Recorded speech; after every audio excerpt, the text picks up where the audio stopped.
Hello to you. You are welcome to this edition of the Channel 1 Newsroom, live from our studios at number 5 Ola Hansen Lane at Tesano here in Accra. I am Charles Ozukumi. Coming up. Over 700 displaced as fire guards slum at Afunkwanta in Ashanti region. When we got here, we met some challenges. The access route to the place was blocked. And moreover, we had to make a breakthrough, break some of the road before. And there was a mob attack against our men, our firefighters. So we have to call reinforcement from there. Also in this bulletin, calls grow for government action on Ghana's struggling urban transport system. But the state should be an intelligent state. You see, an intelligent state that participates in the economy is the one that would have prioritized the roads well and then later put in the buses and compete because they subsidize those rates for people. I mean, this is the way to organize it. Ghanaian PhD students in UK plan protest over delayed fees.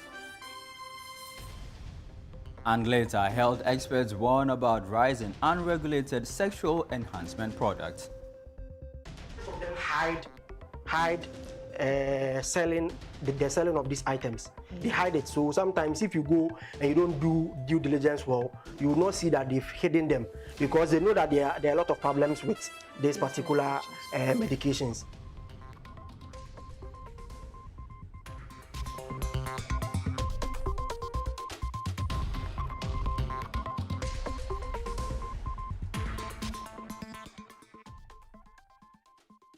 Grateful to you for your time here on the Channel 1 Newsroom. Here now are the details. And we begin from the Ashanti region, where over 700 slum dwellers have been displaced after fire ripped through wooden structures used as homes, mostly by head porters and scrap dealers at Afunkwanta in the Ofurukro municipality. The fire started at about 4:30 p.m. on Saturday. Fire officers faced access challenges to the area and also met resistance from a mob that prevented them upon arrival at the fire scene. Fire officers have estimated that over 300 structures have been affected as the squatters live in these structures in groups.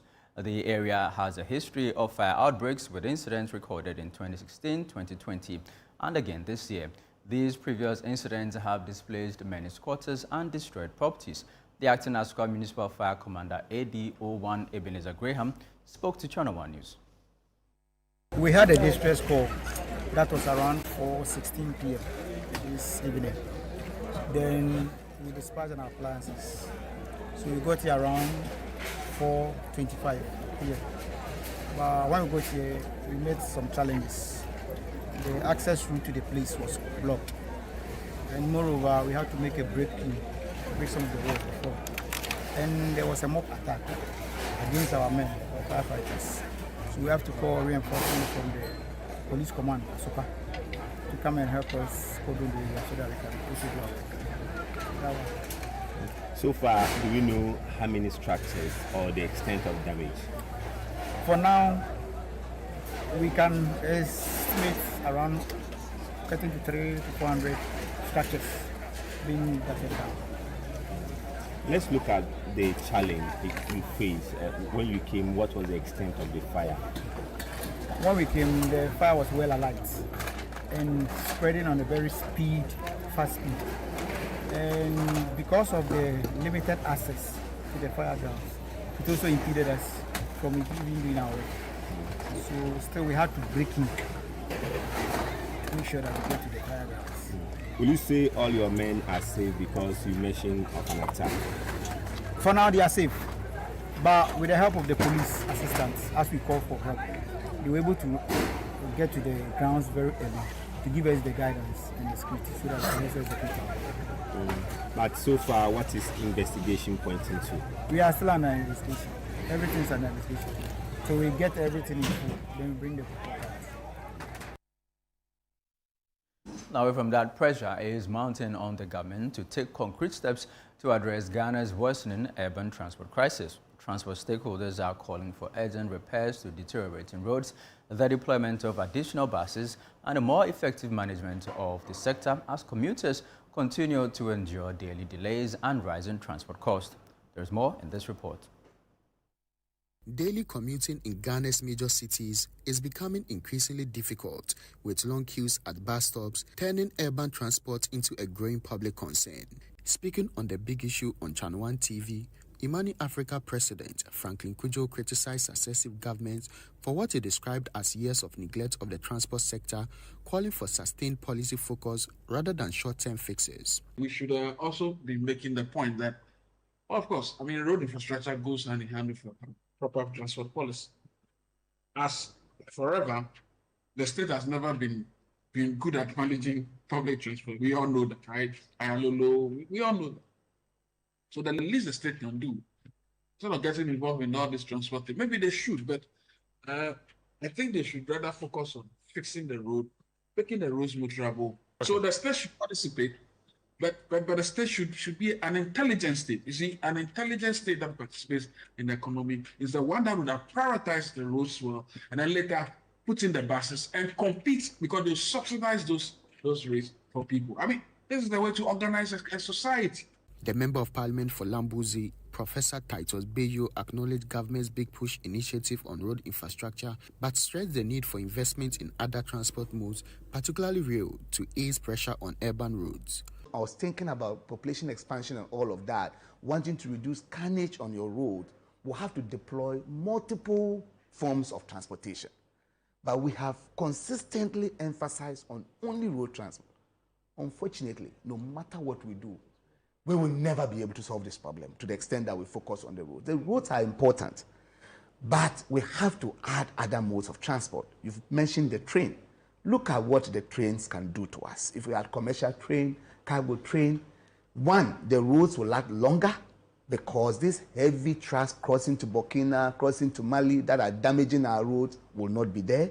Meanwhile, Executive Secretary of COPEG, Duncan Amwa, criticized the absence of a scientific basis for certain transport fares, warning it contributes to inefficiencies and passenger exploitation.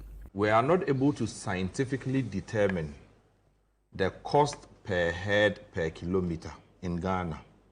So everything is sentimental, is emotional. From Odoko to La Paz or Kaneshi or whatever. Let's collect 5 cities. No, 6 will do.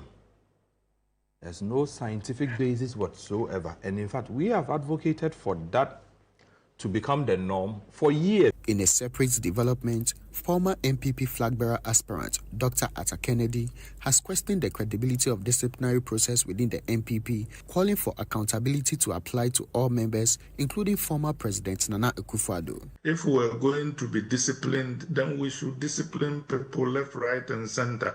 I want to suggest that if we are in the mood to discipline, by now we should be calling Nana Akufo-Addo on the carpet for leading the government that he led.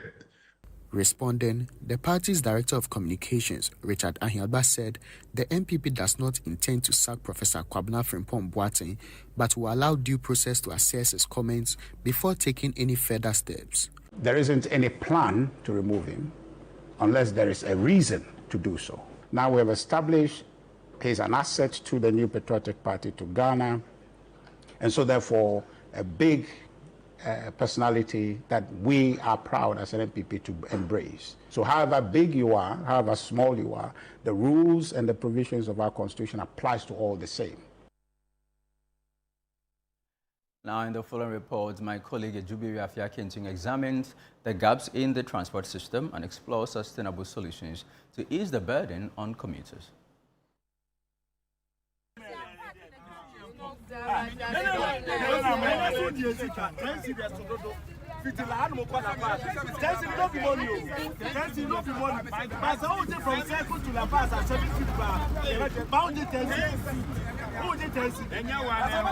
Passengers were told the transport difficulties would ease after the Christmas period. But weeks into the new year, commuters continue to complain of inflated fares and alleged extortion. At first, it was all like that. When you get there, you get any car you get there, you get straight car to wherever they're going. But it's like they want to make more money for us. So they will charge you double. Instead of the same bus, you pay 3 times for 3 times. Usually in the evenings, it's hard because by that time most people are coming from work, and then the struggle is a struggle, and then the mates tend to increase the prices because a lot of people want to get into the cars. According to the Minister of State in charge of government communications, Felix Kwachiofosu, the crisis is being fueled by an artificial shortage of vehicles created by some private operators. The Ghana Private Road Transport Union GPRTU disagrees, blaming unregulated operators outside the union for imposing arbitrary fares and exploiting passengers. Outside Namun station, no yes, sir. We know by end the union. For a penny, send a lawyer for union, but I know yeah, short. So what I say, yeah, short. But I am my sister person has been complaining, say, I'm only short. But short now more than no, and no, almost a crown honor. Oh, a crown for no, although do to say any panel, I'm a Dawson, who's any panel Dawson. As the blame game continues, both the union and the Accra Metropolitan Assembly say task forces have been deployed to clamp down on the practice. Questions remain, however, about how effective these measures have been. As private transport operators continue to shoulder the transport needs of Accra's ever-urbanizing population, concerns are being raised about the role of public transport systems. Now, GAPT says that 80 buses out of the 245 procured in 2016 is currently operational. Metromas, in which government holds a 45% share, says it is operating a limited fleet. Government says it will support Metromas, Ayalolo and private operators with additional high occupancy buses. A €1 million grant from the Spanish embassy is also expected to expand the bus fleet. But transport experts warn funding alone is not enough. An associate professor of geography at the University of Ghana, Professor Amankwa, says Ghana must make its transport system reliable and well-regulated to win public confidence.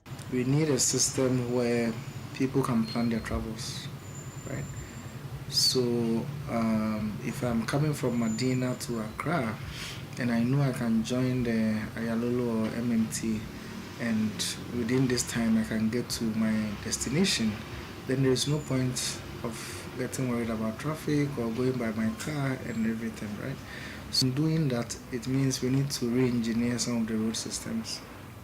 If there are no dedicated lanes, then it becomes the same, if you like, the private sector where we all stay in traffic and everything, apart from some level of comfort you may get from the bus.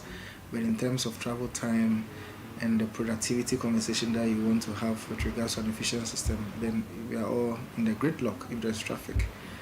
So if you are promoting efficient public transport system, it's not just about buses, procuring buses, but it's also about providing the infrastructure.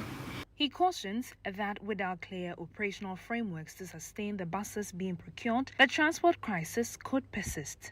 I think what we can do is, let's streamline the operations of these private people. Of course, in doing that, like I said earlier, let's also promote and enhance the efficiency within the public transport system. Government introduced the electric buses, right? Where have you gotten to with these buses? Where are these buses? Where are they running, right? High occupancy buses are good because they reduce the number of cars on the road, right? But if you don't set up the operational framework in a way that is sustainable, where investors, are able to recoup their monies and then, still keep themselves in business, then it becomes a problem, right? So it's not about just introducing, EVs, electric buses, Ayalolo, and all of these things. What is the operational model that we are going to use to run all these new initiatives or buses that are coming in? While more money can be acquired to target the transportation crisis that the entire country is grappling with, stakeholders are saying that until government properly streamlines the transport operational modules in the country, the situation is likely to persist. For Channel One News, I am Ejibi Biafe Akenti. Away from transportation, let's now focus on some NPP politics because flag bearer hopeful of the party, Dr. Brianna Champon, has urged party unity ahead of the 2028 elections. Addressing delegates in Accra, he called for humility among aspirants and stressed the need to accept the outcome of the party's internal contest and support the eventual winner. More in this report.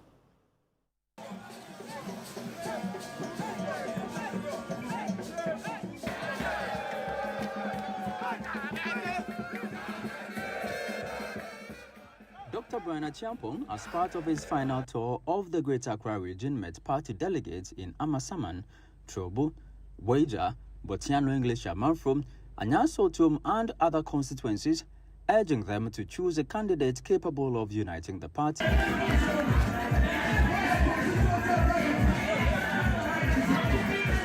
Dr. Champon's remarks come amid calls within the NPP for unity as the party seeks to consolidate its base and present a cohesive front ahead of the 2028 elections. I am the only one that can unify this party for victory in 2028.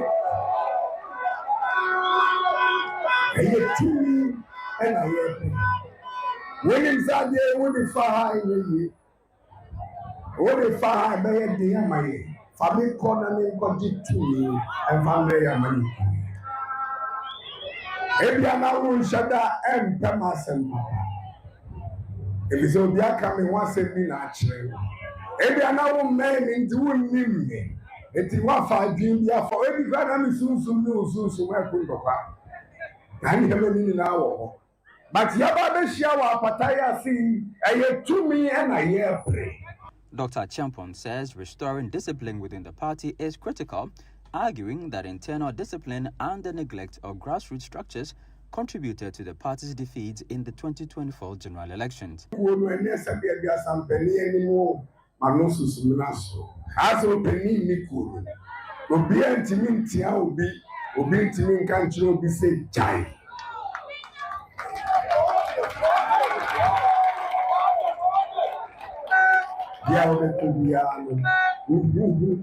When it party for me, Kasa, you get a sense that the level of indiscipline in our party is affecting the party people across board.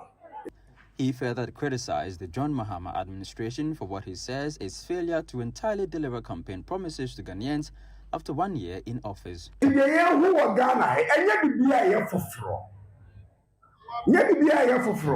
Ghana for a true baby. I'm bet you about Chiraka catchy. You don't pass it, say. I can't say this way. Now, I'm found dear way. When to me, I never wash out with shed the mouth. What it may was in check. 24-hour economy, 1 hour crying. Meanwhile, the Ashanti Regional Chairman of the NPP, Bernard Enchiboesiaku, popularly known as Chairman Wuntumi, has urged delegates to prioritize electability over personal ties in the party's upcoming flag bearer contest. Addressing supporters at a campaign event for Dr. Baumia in Edra, he says Dr. Baumia has the competence to secure victory for the party in the 2028 elections.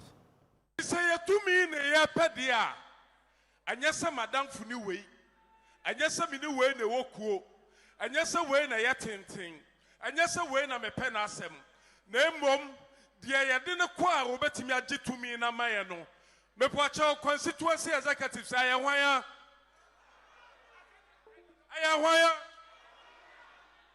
Council of Elders, me poacho 1 year didn't call election 2028 or Barine.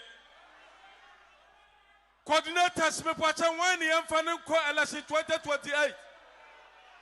Police station, police station, police station, police station, police station, police station, police station. I am one year from the court election 2028. Bakupa and when I could put you say, I was for your flag bearer. Ye free hakopa, a biba be see today. Mesramo, Ashanti region. As Ashanti regional chairman, Adia Bakupa and Mesramo. Mummayan speaking one voice. Let's use our votes to speak one voice Let's direct ourselves and vote for Dr. Alhaji Mahmoud Bawumia. He's our future. He's the future of Ghana. So we are going to vote massively for Dr. Alhaji Mahmoud Bawumia. May God bless you all. I love you. I love you all. I love you all. I love you all. We love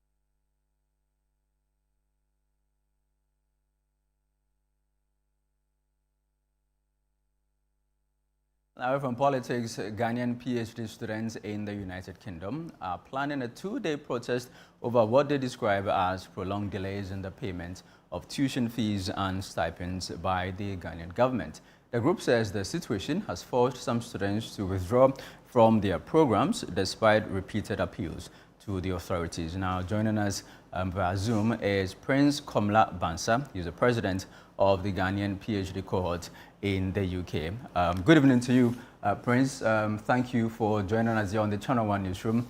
Tell us, how dire is this situation? How dire? Well, thank you very much. Good evening. If you can hear me, sorry, I'm traveling, so my network might not be very... It's fine. I can hear you. And then now approaching... Yeah, and you can also hear there's a noise because I've been waiting for long when there was no noise. So, but as you rightly said, and you are already aware, the situation has not improved. So we are still within that same cataclysmic situation where students are being withdrawn and blocked. At this moment, as you may be aware, the new academic year starts last year, September. But as we speak now, some of the students have not even received their renewal letters. My understanding was that there's a board that has been formed and that the board will sit sometime next month. But you can imagine, so once a student doesn't receive his renewal letter, it means that as we speak now, there are so many students who are no longer considered by their universities as active students. So in addition to that, also is the problem about the payment of the stipend and also the tuition fee, which has been in arrears for so many months. So as I speak to you, even in my school, just yesterday, 2 days ago, I was trying to address an issue about a student who has received an email saying that he's got 7 days for his studentship to be withdrawn because his fees has not been paid. I've received another one from the Mount University. So many instances of students being alerted that their studentship is about to be withdrawn and then they'll be reported to the Home Office. So, I mean, the situation has not changed at all. And it's been 1 year now. We haven't seen any practical step towards addressing the situation. And that's why we are back to the ultimate option of protest. And we're told that some students have already been partially withdrawn. Oh yes. Some of them are literally even living because the way the situation is now, some of them has been received the withdrawal notices, and if they withdraw you, they report you to the Home Office, and then the Home Office will also take time to now write to you and says you have 90 days or to leave the country. So those who have been withdrawn already, they are waiting for that communication from the Home Office. And then if the payment is not done by then obviously they will have to be deported also in one way or the other. So Okay. that information is accurate. This protest, when exactly are you embarking on this protest, and what exactly are you hoping to achieve with it? Yeah, so as you are aware, we have already exhausted all the diplomatic procedures. And so yesterday, executive committee had a meeting, and then there was an overwhelming support for demonstration. So as a president, I don't have any other option than to ensure that that communication is put out there. And also the students are geared towards it. So what we want to do basically is to activate the ultimate option, which is the protest, which we intend to do in a couple of days. I think I'll feed you guys with the details of the protest once we decide on the date and then everything. But I think it's going to be in the next couple of days. By the end of that protest, what do you hope to achieve? Are you expecting the government will begin making the payments? Yeah, so we have a number of options available. We will discuss that when the date is put out. And some of them, I think, I strongly believe that because I don't take the decision alone, but what is being whispered into my ear by my executive committee, I think is going to be a huge embarrassment to the state. And we just hope that maybe some action is taken now before those instances begin to play out. And I'm sure we'll share the videos and everything with you. You know, I mean, you can imagine students, you know, potentially mounting tent at the British Parliament, just sleeping there for, you know, just because they don't have a place to sleep. How is that going to sound in Ghana? So, I mean, there's a, you know, we have gotten to that tipping point, basically. So hopefully the government, because we know that they are supposed to release some money this first quarter, but the reality is that students have already received numerous notification of withdrawal.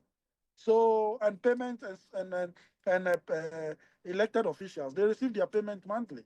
And so if the situation is a very urgent one and they cannot release the money now for them to address the situation, I mean, I don't know. I just really don't know how our authorities are really treating, because it's a very serious situation. Okay. Every now and then I get calls from students, and then we are trying to provide support, but the support is not sufficient, and so it's just within our limit, because sometimes we have to call the university, speak to the university, but the university is not ready to listen, because they said the GSS is notoriously known for being defaulted on that. So that is where we are at the moment.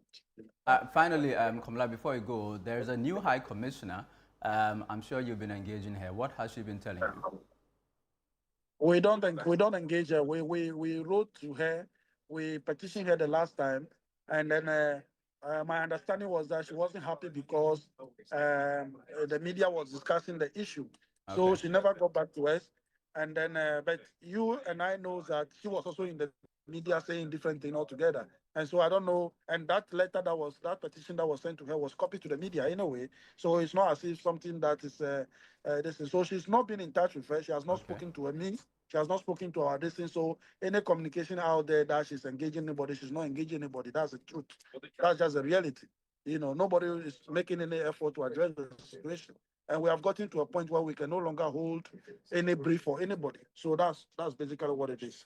You know. All right. Grateful to you. That was Prince Komla Bansam. He is the president of the Ghanaian PhD cohort in the United Kingdom. This is still the Channel 1 newsroom here on Channel 1 TV. Still ahead. Kidney patients in Ghana face uncertainty as transplant law delays continue. We have details in a bit. Please stay with us.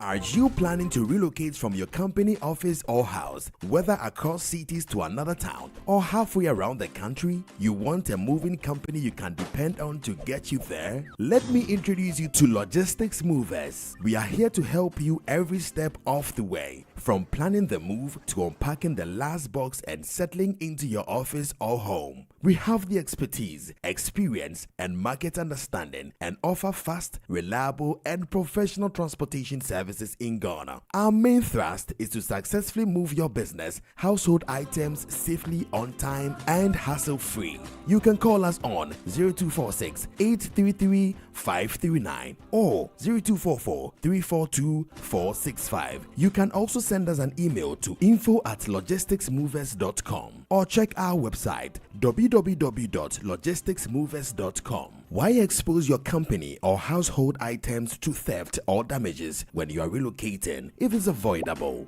Logistics Movers, we help you relocate.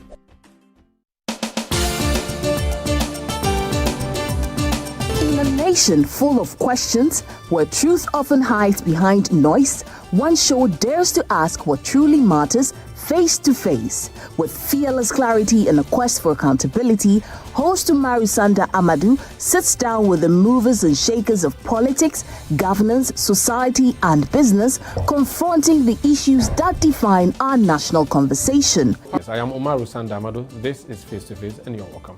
I say very often on the floor of Parliament that when we were in government, we got some things right, we got some things wrong. Are you still planning to go to Parliament, or you want to look at National Party office position? No, I'll be going back to Parliament. There's an unfinished business which I need to do. Sports has 3 legs: development, management, and promotion. Disintegration is extreme. We do not wish that even on your worst enemy. Every Tuesday at 9 p.m., join Umaru Sanda Amadou on Face to Face as he digs deeper, challenges power, and reveals the stories shaping Ghana's future. Only on Channel 1 TV.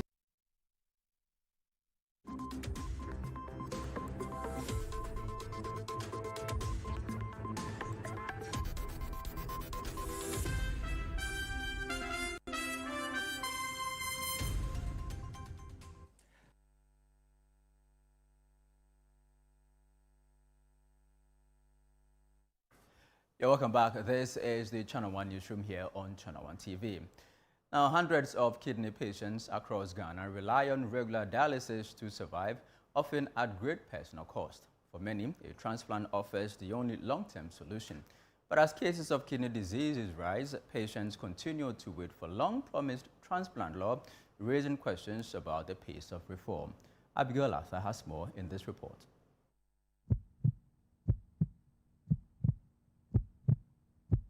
Every week, hundreds of Ghanaians sit for hours hooked to machines that do the work their kidneys can't.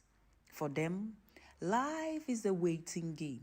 A wait for money, for treatment, and for a transplant. But how long can they wait? Chronic kidney disease is rising sharply in Ghana. Thousands are on dialysis, many 3 times a week, just to stay alive. We have a lot of people who have done 15 years, 16 years.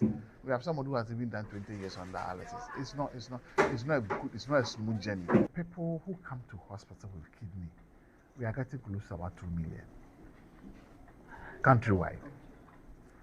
Those who don't come and those who go to Herba, we don't know the number. And if we tell you, Kolebu is a referral place. If you know the number, recently there was a they are getting about 2 million new cases. We need a lot of support. We need a lot of support. People come, they don't even have transportation going home. Balfour's story is one of thousands. The machines keep him alive, but they are not a cure. His life and many others depend on the passing of Ghana's long-awaited organ transplant law. For many, a transplant is the only hope. But Ghana's system is still not fully ready to make that possible. There is no current legal backing for organ transplants holistically. In 2015, if I recall correctly, there was a partnership between the Kolebu Teaching Hospital and then a group from Birmingham. Kumasi, I think in 2024, that was just last year, for the first time, led by the team of Dr. Elliot Tano. For the very first time, they were able to also have a session. And of course, because they do not have a setup or a program as it pertains in Nigeria, the team came and then helped facilitate the whole process. Most patients in Ghana who require transplantation who on the regular would either travel to India or to the US or to the UK or South Africa and other African countries. So it's a gap that we need to address. With no clear law, limited funding, and few trained transplant teams, patients are forced to seek help abroad, an option few can afford. The kidney transplant has a lot of assets. It's medical, it's social, it's medical legal, and we need those legislations to be able to streamline the process. It's quite a complex and complicated process. Without legislation, it makes it very difficult, extremely difficult to be able to do transplants and set it up as it's supposed to be. Should the legislation only focus on the harvestation, or is there No, and all facets of it should pay more attention to it, because a lot more people, this service is becoming mainstream. A lot of people have kidney diseases. But Minister of Health Kwabena Minta Akando has explained that the government is still at the consultation stage of the policy on kidney transplants. According to him, the process involves extensive engagements with key stakeholders to gather input and address concerns. I started consultation process.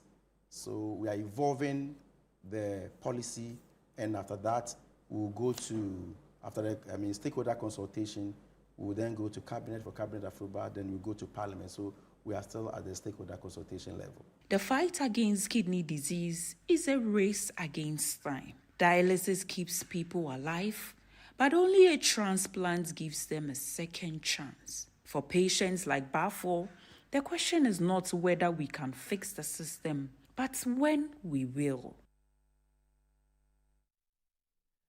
Business owners in the Ahene Boboano electoral area of Sunyani East Municipality say their livelihoods are under threat as dust from an untarred road drives customers away. They blame delays in completing the road project and are urging authorities to act quickly to prevent further losses. Our Bono Regional correspondent Michael Saponfum reports. Businesses near the Sunyani Municipal Hospital in the Ahene electoral area of the Sunyani East Municipality in the Bono region say an abandoned road project is hurting their livelihoods. The road forms part of a proposed car park project meant to reduce congestion in Sunyani. Although it was previously untarred, residents say dust levels worsened after a grader cleared the surface and work stalled. Traders along the stretch complain of constant dust, which they say is affecting their health and driving customers away. Temporary speed rounds built by residents have done little to reduce the problem. But the effect is too much for those of us working here because especially when the school here closed and the parents are coming to pick their wards, they don't take their time. So they speed the bus, especially the school buses and the individual private cars. They speed up, so we get a lot of dust which affect us.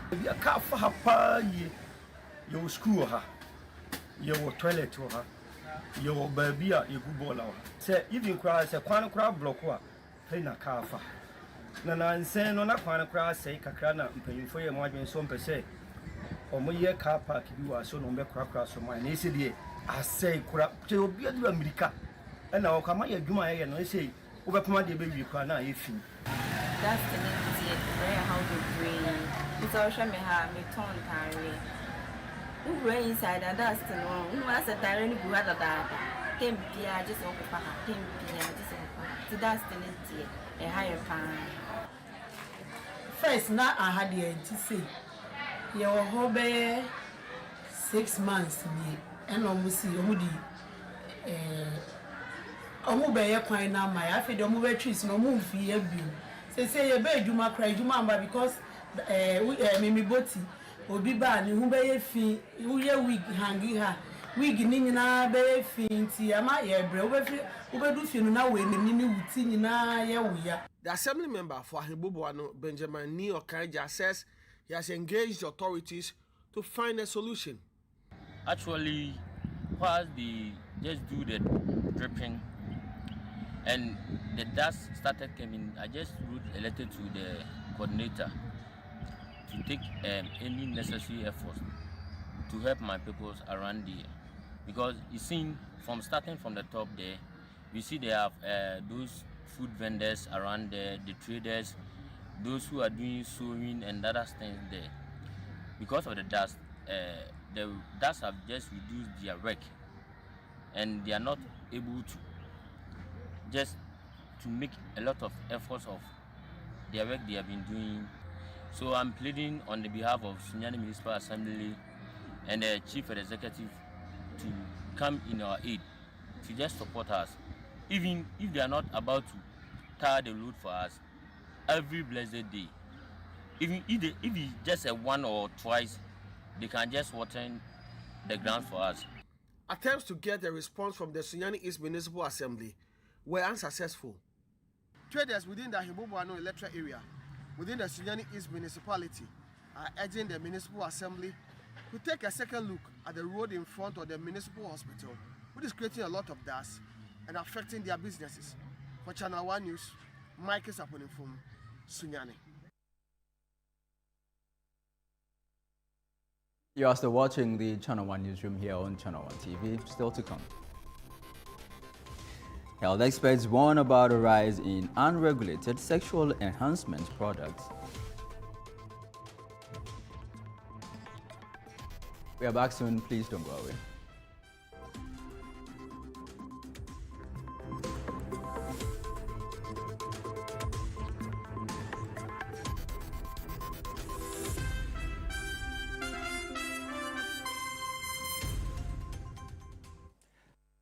Welcome to The Point of View. This is your favorite current affairs show here on Channel 1 Television. On The Point of View, we pick the right topics, get the right guests, and ask them relevant questions on issues that matter to you. With the complexities of the issues happening around us on a daily basis, it's the hard-hitting conversations and the probing questions of The Point of View. So what is the Public Account Committee's job? So what we do is to scrutinize, clarify, and find out why certain infractions have been made. What do these IMF programs try to do? The current program is for budget support. Okay. There are no projects attached. That teases apart the twisted entanglements of politics and governance, as well as religious and social discourse. The Point of View brings you the policymakers and duty bearers and drills down to the very bottom of issues. What authority do you have? The Point of View airs every Monday and Wednesday at 9 p.m. only on Channel 1 TV.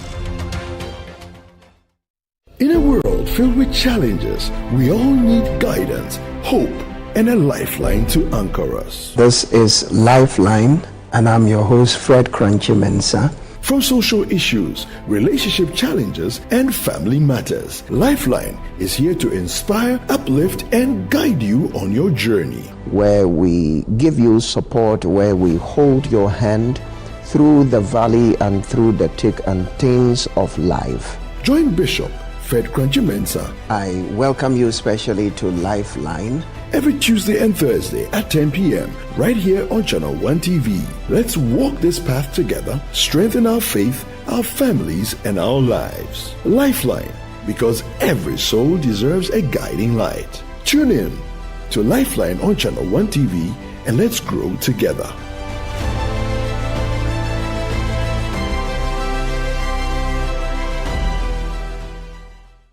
Welcome to the Health Quarters Ghana, where medical science meets everyday life. Join Dr. Gideon Hassan and the irrepressible Clemento Suarez as they tackle health issues. My name is Dr. Gideon Hassan. I have with me here my co-host, Clemento Suarez. I knew how it felt anytime I started to feel the pain. Whether it is hernia, breast cancer, cataracts, or infertility, the show brings together victims to share their real-life stories and experts to debunk myths. If you wear cotton supporter, and there be a pampers and a benwa or bosom. Hey. So you see, instead of it being raw egg, I done it because you know. Make a date with us every Sunday at 4 p.m. on Channel 1 TV. Don't forget to subscribe on YouTube and all social media platforms at Health Quarters Ghana.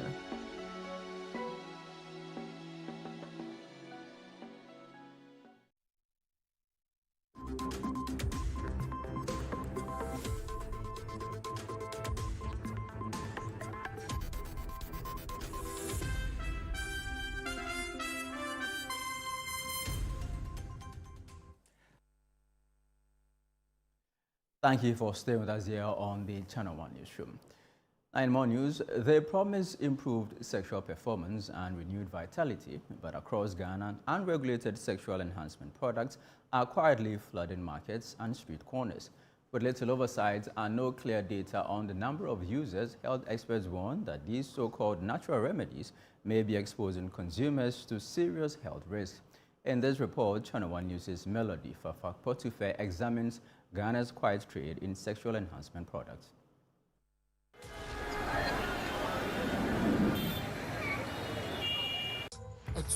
Flat tummy, form, hips, pejodio. It is unlawful to sell those drugs, okay? They normally hawk with it.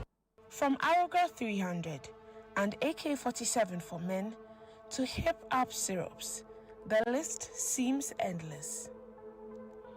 In recent years, Ghana's markets have seen a rapid rise in unregulated herbal enhancement products, boldly advertised with promises of improved pleasure and vitality. Yet, behind the glossy labels and bold claims lies a growing public health concern. Many of these products, though marketed as natural and harmless, are poorly regulated and inadequately scrutinized. Health authorities warn that cases of adulteration and contamination are increasingly common.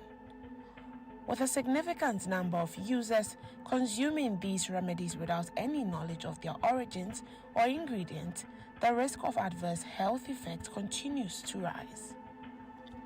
There is no nationally representative official data on the proportion of Ghanaians who patronize herbal sexual enhancement products.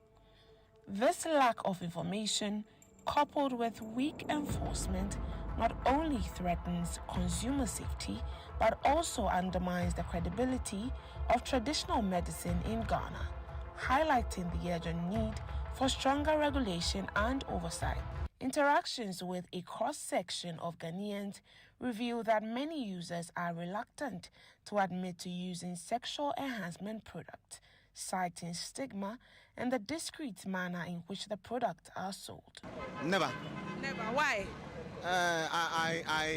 I'm the type, I believe in a natural way, okay? Yeah, doing it in a natural way is more exciting than using the artificial way in terms of using chemicals or drugs or something. At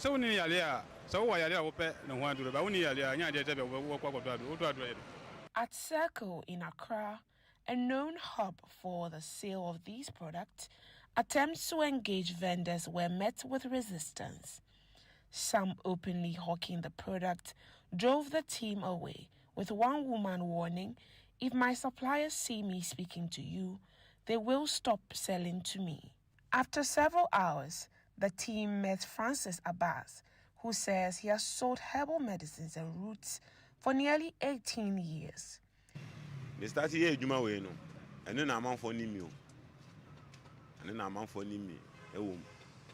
Me Juma we me start here me nya sika. Ena Juma we ankasa no wo ya amon for pewasam. Amon for pewasam. Obi o no ma ya na ofere so obeba ho. Oh.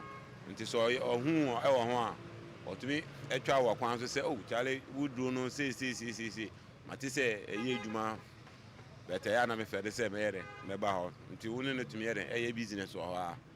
He insists his products are approved by the Food and Drugs Authority. According to him, the business is lucrative, as most of the products purchased daily are aphrodisiacs. Depending, 10 people. What I say? You are 8 people, you are 5 people. He argues that government must empower genuine herbal vendors by clamping down on imposters whose activities tarnish the image of the herbal medicine market. Abain the yes, or yeah, why in the only abonne more than 10 beers or better. Or boy, but yeah, nipa bibinino. And sometimes they count. Once I was hanging on over whom be beer say a dear any and ne and draw green and draw red name and draw yellow name. What I say? Aha. But obi dear over whom be say you, but over some foreign medicine be ICC Honomocrana, even crana and register our Ghana. The Traditional Medicine Practice Council, TMPC, the body mandated to regulate, promote, and ensure standards in traditional and alternative medicine, admits that efforts to curb the sale of unregulated products have become a vicious cycle. Head of Compliance, Enforcement and Inspection at TMPC, Michael Lawson, showed the team sacks of confiscated product yet to be sent to the FDA for testing. Many bore no expiry date, dosage instructions or visible FDA approval, just faith. Confiscated products from the market. Okay, so can you show us some of the products and what they really do? And if they have expiration dates? So you see, this one, it says that AK-47 for men. So It's actually medicine that is targeted towards men who want it bigger, longer, thicker, and harder. So that's the inscriptions. Does it have expiration dates? See, there's basically no details. Expiration date. It doesn't have anything about the component. Not at all. Not at all. The only thing they've written there is just the usage. So it is very difficult, and most of them hide selling the selling of these items. They hide it. So sometimes if you go and you don't do due diligence well, you will not see that they've hidden them because they know that there are a lot of problems with these particular medications. Acting Registrar of TMPC, Yakubu Tobor Yusuf, explained how consumers can identify fake product on the market and encourage the public to alert the Council's Compliance Task Force. We are doubling down on a national compliance activity. We started with Accra. We'll be moving to other regions in coming weeks. Now, people who deal in this should understand that this is a criminal activity. According to the laws of the Council, if you are caught and put before court, you could go to jail for more than 2 years. A court could fine you. A court could also fine you and also put you in jail depending on the severity of the crime that you are committing. But how far can one bottle really go? Medical Herbal Officer at the Lekma Hospital, Dr. Sandra Ashong, warns that organ damage, hormonal imbalance, and long-term health complications are real risks associated with unapproved sexual enhancement products. Because it works with the heart, it usually raises your heart rate as compared to the normal way that the heart is supposed to function. So when it happens and you have some underlying conditions like hypertension, diabetes, it can also lead to other effects. She urges the public to seek prescriptions from qualified health practitioners before purchasing any sexual enhancement product. The Food and Drugs Authority, FDA, has identified most of the products cited in this report as fake and unapproved. In the first picture, I can see some products that are in bottles or containers, if I should say this, but they don't even have labels on it. Obviously, if a product doesn't have a label, then that product has not been approved by the FDA to be in the market. The authority insists that only FDA-approved herbal medicines are safe for consumption and advises consumers to look out for proper labeling and registration numbers. In the pursuit of instant pleasure and desire, the fate of persons who patronize these products are left up to mysterious mixtures. One question remains: can regulatory bodies ensure that these products are regulated and fined or eradicated from the system totally? Time and action will tell. Reporting for Channel 1 News, Melody Papa. Now, at a time when the conduct of some drivers is making life uncomfortable for commuters, the Chief Executive Officer of the Driver and Vehicle Licensing Authority, Julius Nikwe Kote, says the authority is working towards the construction of a driver's hospital to address the critical healthcare needs of drivers by close of the year. Julius Nikwe Kote, who was speaking to Channel 1 TV at Jomoro during a sword-cutting ceremony for a new DVLA office, notes that the initiative is aimed at motivating drivers similar to the hospitals established by institutions such as banks and Cocoa Board. Channel 1 News' Western Bureau Chief Akwesi Ejeanim reports. The sword-cutting ceremony for the construction of the Jomoro DVLA office at Semenya, when completed, will increase the number of DVLA offices in the Western region. Speaking on the sidelines of the event, the Chief Executive Officer of the DVLA said decentralizing DVLA services to rural areas is a key strategy to eliminate the activities of middlemen, commonly referred to as Goro boys, within the authority's operations. DVLA is about accessibility. The only way we can cure the mischief of Goro boys is when we bring our services closer to the people. Assuming you stay in Jomoro here and you have to go and renew a license, and the renewal costs you around 60 cedis, yet you have to pick a car more than 100 cedis to Takrady or to Azim to go and transact this business. How will you feel? So it is a conscious effort to bring our services closer to the people. That is why we are doing a lot of, we are building a lot of offices this time around. In the last year, from January to December, we did 10. As I speak with you now, 5 are already ready for commissioning. We are promising the people of Ghana that by the end of this year, we'll do 20. On measures to motivate drivers, the DVLA boss revealed plans to establish a hospital dedicated to drivers to cater for their health needs. The Bank of Ghana can establish a hospital. The Volta River Authority can establish a hospital. What prevents DVLA from also doing same for drivers?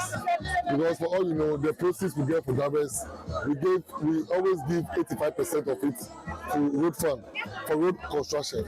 We can as well enter into private PPP program to construct a hospital, befitting one with specialization with driving aspects. That is bone issues and those things for drivers. So that is what we are aiming at doing by the end of the year.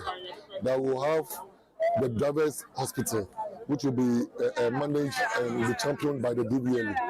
Deputy Minister for Transport and Member of Parliament for Jomoro, Dorcas Afotofe, said the new DVLA office will ease the burden on residents who currently travel long distances to access DVLA services. Putting this DVLA off, for fighting so hard to make sure that we also have one, is because the whole constituency, or the 3 sister constituencies, we only have one in Elamble. So our people will travel all the way to Takrade or to Axim, and that is very costly. So during my election or my campaign, I promised my people that if we work hard and vote His Excellency John Dramani Mahama into power, I'll do everything possible to make sure that we also benefit. And I spoke to the CEO, I worked with him, and he also agreed that we really do need one. They did their feasibility studies, and they saw that there are a lot of cars here, and so it was necessary for us to have one. And that will bring employment. It will relieve our people from traveling all the way to Takrade and Axim. And so we've brought it, the DVLA, closer to the people. Well, that'll be all for this edition of the Channel One Newsroom here on Channel One TV. Do visit our website, channel1newsonline.com, for more information on our top stories and more. Subscribe to Channel One TV on YouTube for more exclusive video content from Channel One TV. Download the Channel One TV app on the Google Play Store. I'm Charles Osukumi. Thank you for watching.